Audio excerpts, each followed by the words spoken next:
We are at a crossroads in this country, and we have to decide whether we are going to be an inclusive, tolerant country which believes in liberal values, or whether we are going to become an increasingly inward-looking, protectionist, ethno-nationalist, bordering on fascist.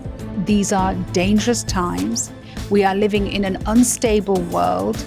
We are living at a time when more power, more money, more growth, more diplomacy, everything is moving south and east. And if Britain is to retain its place in the world, then the one thing it should be is a beacon of inclusive liberal values. It should be a place which is considered to be a haven, not a place where hate starts to become mainstream and part of people's lives.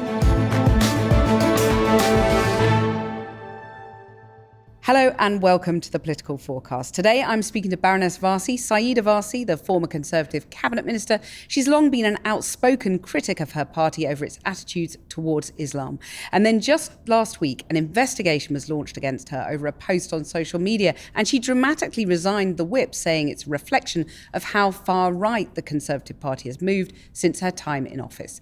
Now she's released a book called Muslims Don't Matter, which is an impassioned polemic setting out her views on the hypocrisy and double standards applied to British Muslims. Sayeeda Warsi, welcome to the podcast. Your book starts with, "I'm done with apologising. I need to tell you bluntly exactly how I and so many of my fellow Muslims feel right now in Britain." You know, you say you're angry, you're outraged even, so I wanted you to just vent, really. Tell us why you're angry now here. I think I've got to the point, Cathy, I'm post 50, and there's something about women who get post 50 who just start looking at what the future looks like and what their future generations are going to look like. And it suddenly occurred to me that I don't feel safe in my own country. That here I am, nearly 70 years on from when my family arrived in the United Kingdom, and 5 generations later, I'm still having to make the case for why I belong and why I matter. And I just thought, I'm done. I'm done with explaining. I'm done with justifying. I'm done with apologizing. I'm done with condemning. I'm done with caveating. I'm done with trying to explain every single sentence of a 7th century text. I'm done with being held accountable for the actions of any one of the 2 billion people around the world who might be born into the same faith that I was born into. I'm just done. And was there any one particular incident that sort of made you just sort of lose it like that? I think there were a number of moments. I think one, the rising rhetoric from mainstream politicians, the fact that what we used to occasionally see was a fringe pastime of a few, oddball politicians was now becoming so mainstream. The fact that Islamophobia and anti-Muslim racism was so overt now. I mean, people aren't even trying to hide it anymore. It's not a dog whistle, it's a huge siren call, it's a foghorn going off, and we still think that's fine. The war in Gaza, and how the way in which we've responded to that, as opposed to the way in which we've responded to other conflicts around the world. The realization that so many of my friends and family were making plan Bs and exit routes, and were talking about where else they could move to when we finally had to leave. That this was a real conversation happening, and then a conversation between my husband and myself. I talk about this in the book, where we go for regular walks, and we were sat at Nossal Priory. I can still, recall this moment with a coffee, and we started talking about this. And I said to him, are we going to be the family like those Jews in Europe in the 1920s and 30s who kept saying, oh, stop being so dramatic, it's not going to happen. And yet everybody around us could see it coming. And are we being blind optimists when actually the situation means we should too be planning our plan B? Well, and of course, while you were editing this book, the riots broke out over the summer, and there was real fear amongst many British Muslims, wasn't there? And just describe what that felt like, what you feared might happen. Well, first of all, the overt anti-Muslim racism and Islamophobia on our streets, where people were literally going out to find Muslims to beat up, where Muslims were being burnt out of the buildings in which they were in, where mosques were being threatened to be satellite where cars were being stopped and people were trying to find out who the occupants of those cars were. And that here we were in 2024 ringing up family and friends and saying, don't go out, be really careful, be careful what routes you take home, don't use public transport. That how had we found ourselves back in this place that in 2024 we were going to see effectively Muslim pogroms on our streets? And the overt bigotry that we saw at that time, I think, was deeply shocking. And for many people who'd been having these conversations about exit routes, that was the moment when they said, we told you so. It started. And I think at that point I was editing the book, and in many ways those riots made the points that I was warning of in the book. It was such a clear manifestation of the arguments that I was making. And when you were sitting at that priory with your husband with the cup of coffee, where did you think about going? You know, do you think you will find refuge somewhere else? Well, that was the point that we both made, having had that conversation. And we talked about, you know, what should we have? How should we buy things? Is it time to have assets which are more liquid, to the point where we said, is it time to buy the diamonds? You know, is it time to have things upon us where we could pick and leave? And my husband just turned to me and he went, this is our home. And if anybody is going to fight for our rightful place in it, then surely you have to be part of that. And I think it's at that point where I thought, this is, you know, this cannot be the way that our story with Britain ends, and that I have to fight for our rightful place in it. And that has to start with having a frank, open conversation. So this book really was a way of, I think, what the younger generation of my kids would call journaling, you know, journaling my fears, journaling my heartbreak, and using it as a way of starting a conversation. And, you know, you were Britain's first Muslim cabinet minister, and yet now you've resigned the Conservative whip. You know, the Tories have been your home for 3 decades. Does that feel like a real wrench? Of course it does. I mean, this has been my family. I'm 53, and for more than half of my life, this has been part of my wider family. And it has been the party in which I have made lifelong friendships, which have gone on to become relationships in so many interesting ways. It's the party where I have grown up as a politician. It's the party that I served my country at the cabinet table. It's the party that I chaired. I was chairman of the Conservative Party. And that's why it's broken my heart that over a period of probably the last 6-7 years, it has moved so far to the right, and the rhetoric has become so dangerous and toxic that it disturbs me. And I think the only thing that keeps me going is the fact that what I'm hearing is not a Conservative Party. What I'm hearing is extremist rhetoric, which in Conservative parties of the past would have been rejected. I mean, what I keep reminding people of when they talk about the history of the Conservative Party and Enoch Powell, and I say, yeah, Enoch Powell was seen to be a fringe voice who was sidelined. Enoch Powell didn't serve at the centre of the party and be considered to be a leadership candidate. Well, I mean, isn't that rather overstating it? There's no one taking it to that level. If you listen to some of the rhetoric that's being put out now, if you look at some of the people in the party who are actually once again celebrating what they thought was the Enoch Powell moment, that is really deeply disturbing rhetoric. You've only had to look at what's come out of party conference over the last week or so. But you said the actual leadership contenders. I mean, put your money where your mouth is. Who are you referring to there?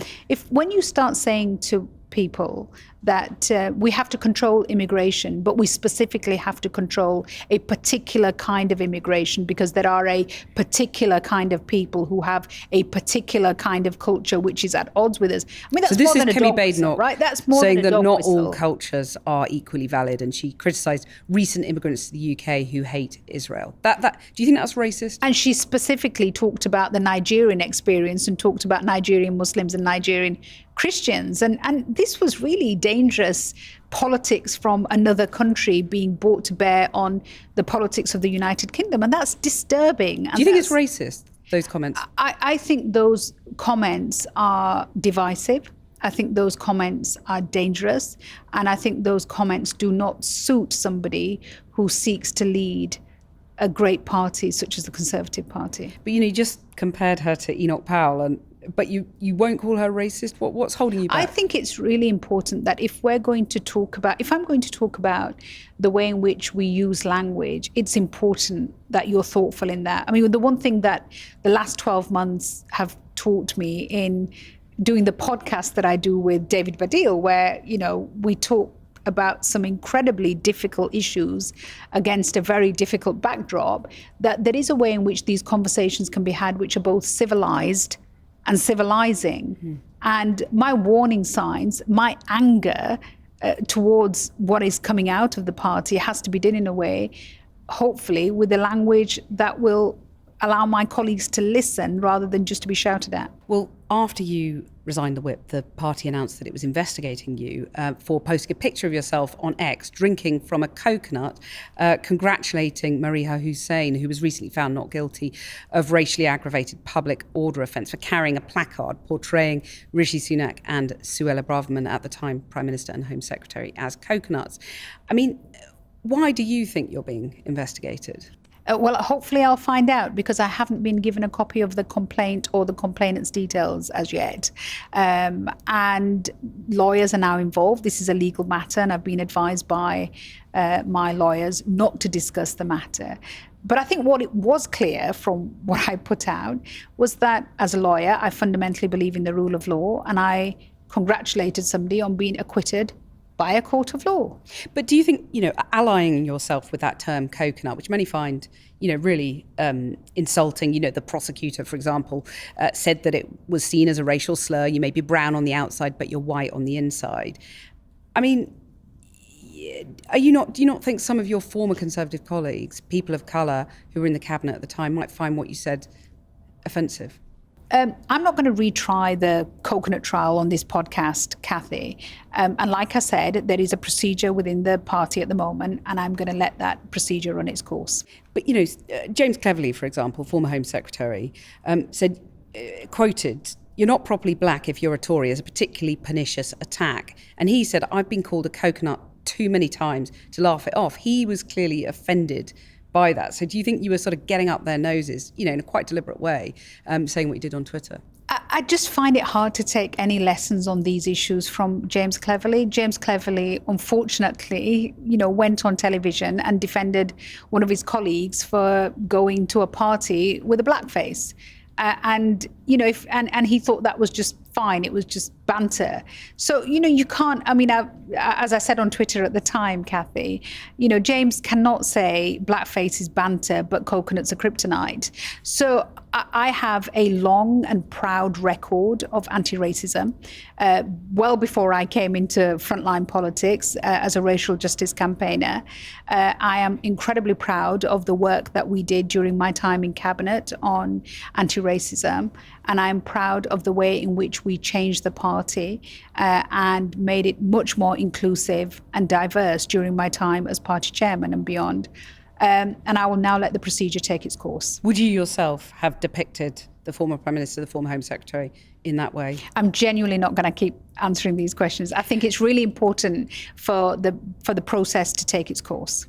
Just looking at some of the things that the former Home Secretary, Suella Braverman, has said, though, she's talked about an invasion, her words, of people crossing the channel, and she's described the grooming gangs as predominantly British Pakistani men.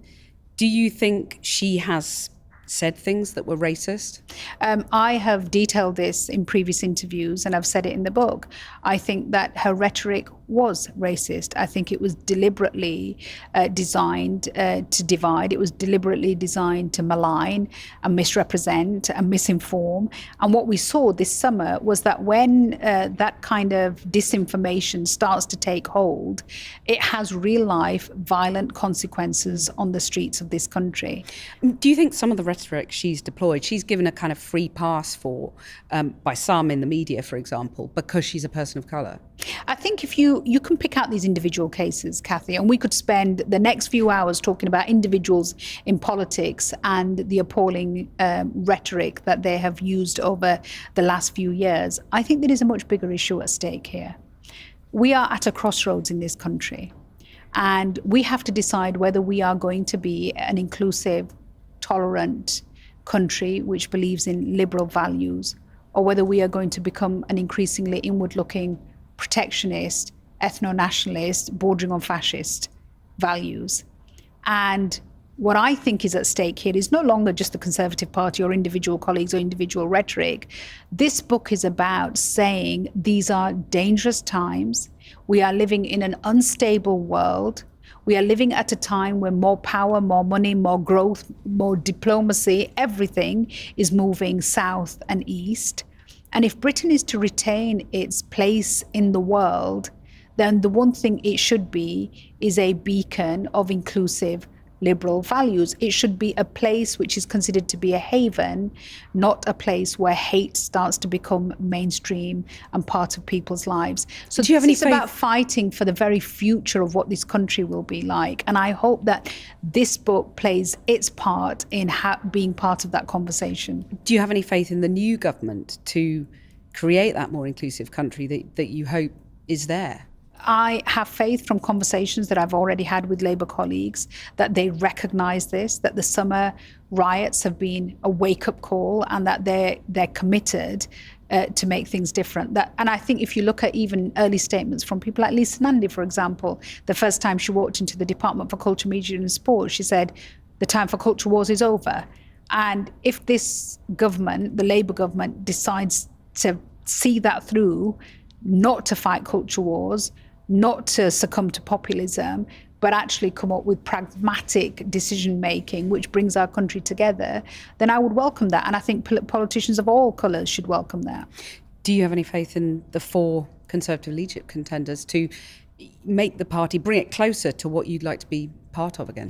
You know, there's a much bigger issue than the deep-rooted issue of anti-Muslim racism within the Conservative Party, and that is that the oldest, most successful, most established political party in this country has just suffered its largest historic election defeat. And that's because the country decided it could no longer trust us and that we were no longer serious people. And until we actually acknowledge that, rather than thinking, well, if we just give the country more of the same, then somehow they'll decide that they got it wrong, then until we actually acknowledge that, and that starts by being a sensible, grown-up opposition. And when we've proven ourselves as a sensible, grown-up opposition, then we can start to redream about being back in government. So you don't rule out taking the Conservative whip again in the future? I think that... looks like maybe not. You know, Cathy, this is such a big part of my life. And what pains me is not just about how the Conservative, you know, some of the people in the Conservative Party more recently have fought these culture wars, but the fact that large parts of the Conservative Party are no longer a Conservative Party, that actually the party of sound money, the party of law and order, the party of patriotism. And yet here we have ended up in a situation where we, you know, crashed the economy. We started attacking judges. We want to dismantle equalities and human rights framework. We don't apparently believe in institutions like the UN. We're starting to condemn the ICC and the ICJ. And we think that patriotism is about dividing communities by setting fires around the nation and having toxic language. We've lost our way so far from traditional conservative values that those of us, and there are many of us, you know, good friends who I have been speaking to over the last week who are saying we have to stay and fight because we owe it to the party and we owe it to be a sensible opposition and eventually, hopefully, once more a party of government. The war in Gaza and conflict really across the Middle East sort of runs like a thread, an agonising thread through your book. We now have the possibility of a new all-out regional war in the Middle East. The new Prime Minister, Keir Starmer, has said that he stands foursquare behind Israel, yet just in the last couple of weeks alone there have been more than 1,000 deaths in Lebanon. There have been tens of thousands killed in Gaza. How do you respond to what he said? I think the problem that we've had with our policy in the Middle East and our policy in Israel and Palestine for many decades now, you'll recall, Cathy, that it's coming up to a decade since I resigned from the cabinet on the issue of Gaza. And my issue at that time was not what Israel was doing to the Palestinians. just like my issue right now is not what Israel is doing to the Palestinians. It's horrific, it's appalling, and it's disturbing. But actually, what our country is doing in response to what Israel is doing to the Palestinians. When the polling is so clear, overwhelming majorities want us to stop selling arms, overwhelming majorities of the British public want a ceasefire, and our clear policy is that there should be a two-state solution, then we are simply not acting in Britain's self-interest, and we are not acting in accordance with British foreign policy, and we are not acting in accordance with our own stated values. We cannot have a two-state policy. We cannot have a policy of two states, Cathy, where we don't recognize one state. We cannot have a policy of being internationalists and believe in international accountability and then penalize the Palestinians when they seek to do that. We cannot believe in the United Nations and be a permanent member of the Security Council and then fundamentally fail to implement its resolutions. And we fundamentally cannot talk about anything until we make it clear that occupation must end. All the violence we are now seeing, whether it's in Israel or Palestine, or whether it's in Syria, or whether it's in Lebanon, or whether it's in Iran, these are all symptoms. The disease is occupation. And unless we end occupation and give the Palestinians their state alongside a safe and secure Israel, this will continue to happen. Well, I mean, Israel would respond that it's the fact that its safety and security is threatened on a daily basis by rockets coming over the border. It's had to act in the way it has. And obviously, let's not forget the attack on October the 7th. But so do you seem to suggest... But I think the response to that would be this. And I ask people, let's take the politics out of this. But from a human perspective, how long would a community submit itself to being subjugated and occupied? What is the playbook for the Palestinians? If we had to write a book for the Palestinians and how they had to resist occupation, what would that be? Standing at the border with placards? That didn't work. Going to peace negotiations and the Oslo Accords? Well, that didn't work. Appealing to the UN? Well, that didn't work. Going to the ICC? Well, that didn't work. What I would say is, let's put this back in Israel's court. Let them tell us how this occupation will come to an end. Let the Netanyahu government, because I think, look, it's really important. Israel is not Netanyahu, and Netanyahu is not Israel. Netanyahu is a far-right extremist surrounded by far-right extremist members of his cabinet. And he's currently more popular than he has been in a very long while. And he's also deeply unpopular amongst many, many Israelis and Jews around the world who think that he has done so much damage to Israel and to Jewish communities. So I think it's really important for us to say, what's the end game? Because the end game in British terms are two states. So how are we going to bring them about? I just want to go back to what you were saying about the British government's response, because you suggested that the government, Labour government and Conservative government before it, were completely out of touch with public opposition to what's going on, what Israel's doing in Gaza. Why do you think they are out of touch on that? I think there's a fundamental breakdown at the heart of our government. And, this is no secret. I said this in my resignation letter a decade ago, and I have been saying so since. The biggest issue we have with our policy on Israel and Palestine is that not that the policy is wrong, but that we fail to do anything about implementing it. We say occupation and the settlements are illegal. We do absolutely nothing to stop them from expanding. During the time since my resignation to now, we have seen the largest expansion of illegal settlements. We have seen the rise of settler violence. We have seen the entrenchment of the crime of apartheid in the West Bank. These matters continue, and we can't just hold our hands and say, oh, well, we condemn this. And then what? Well, so you'd like to see all arms exports ended to Israel, would you? There is no way that a British government, in accordance with the values that we hold, should be seen to be anywhere near the kind of atrocities that are being committed right now. So end all arms. End all arms. Even though it wouldn't make any difference, really, because the US is such a major arms supplier to Israel. But I'm not a member of the US Parliament, right? I am a member of the UK Parliament. I am somebody who served the UK government. My job and my responsibility is to make sure that my country is acting in accordance with international law. And that's what we will be held to account, not what the United States are doing. They will be held to account for their actions. Just finally, I wonder if you're going to carry on being, as you were described, a one-woman Islamophobia rebuttal unit. It's tiring. It's exhausting. It's a fight I don't want to have. It's a fight I would rather not be having.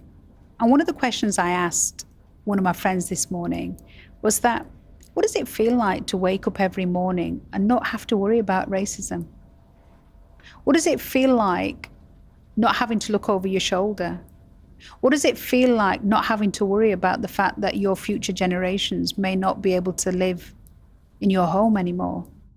And I want to get to a point where I can wake up and feel as free as that and stop fighting. Do you think you will get to that point? I genuinely hope and pray that during my lifetime, politics and policy making gets to a point where my children don't feel like they need to give up their day jobs and take part in politics to fight for a safer world. Sayeeda Warsi, Baroness Warsi, thanks very much. Thank you. That's it for this edition of the Political Forecast. We'll be back next week. Goodbye.